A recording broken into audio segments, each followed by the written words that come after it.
पूर्णमा नमस्कार म भन्न चाहन्छु।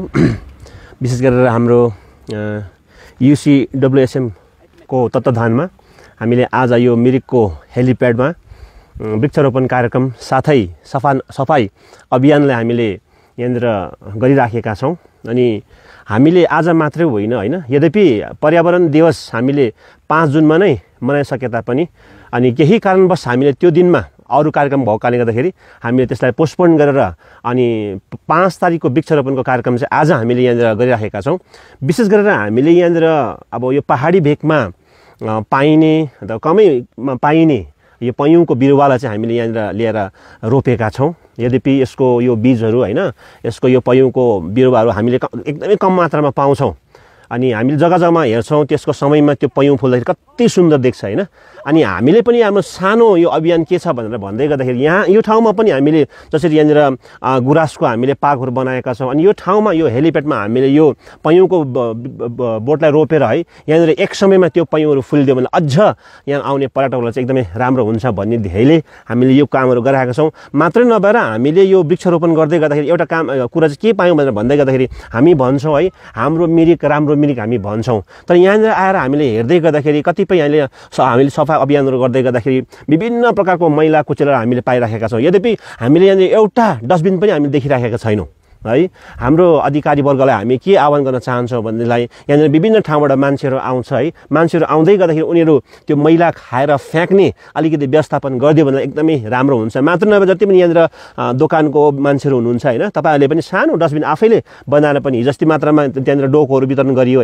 त्यस्तै डोकोहरू यहाँनिर लिएर राखिदियो भने त्यो मैलाहरू त्यहाँनिर बस्छ एकदमै राम्रो हुन्छ। मात्र नभएर हामीले यहाँनिर हेर्दै गर्दाखेरि त्यो बियरहरू खाएर फ्याँकिदिएको बियरको बटल जतासुकै बियरको बटलहरू फ्याँकिएको अनि विभिन्न यो के भन्छ यो झाडीहरूतिर विभिन्न प्रकारको कुराहरू हामीले देख्न सक्यौँ।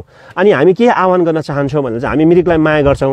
हामी भन्छौँ हाम्रो मिरिक राम्रो मिरिक हो हामीले मुखैले मात्र यो कुरो भन्यो भने चाहिँ त्यो कुरो चाहिँ हुन जाँदैन। तर हामीले साँच्चै नै यो कुरा चाहिँ व्यवस्थामा ल्याउन सक्यौँ भनेदेखिलाई चाहिँ हाम्रो सङ्घ संस्थाहरू अगाडि आएर यो कुरालाई अगाडि लगेर चाहिँ गयो भनेलाई चाहिँ साँच्चै नै हाम्रो मिरिक चाहिँ राम्रो मिरिक हुन्छ अनि मिरिकमाथि हामी घमण्ड गर्न सक्छौँ। Thank you. विशेष यहाँहरूलाई नमस्कार।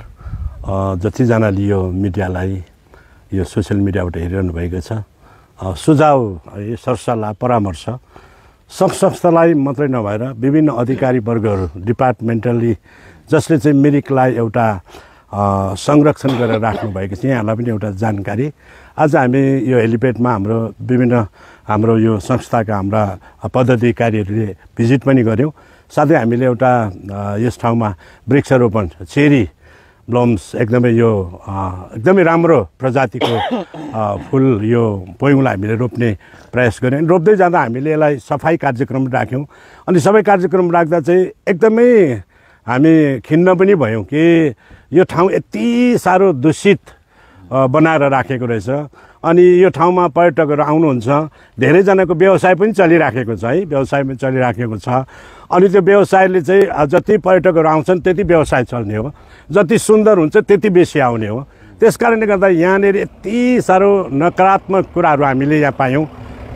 यो जति पनि हामी यो झाडीतिर हामी गयौँ सफा गर्दै जाँदा एउटा त मदिराका कुराहरू, अर्को कुरा चाहिँ अनैतिक कुराहरू जो चाहिँ हाम्रो जवान छोराछोरीहरूले अनैतिक काम गरेको हामीले इभन प्रोफाइल पनि ओछ्याएको ठाउँहरू भेटायौँ। यस्ता जग्गाहरूमा यो एउटा भूमिलाई चाहिँ हामीले एउटा पवित्र राख्नु एउटा राम्रो हो मानिसहरू आउन् जब सुन्दरीकरण देख्छन् भने त्यहाँ एउटा पवित्रताको पनि आवश्यकता छ।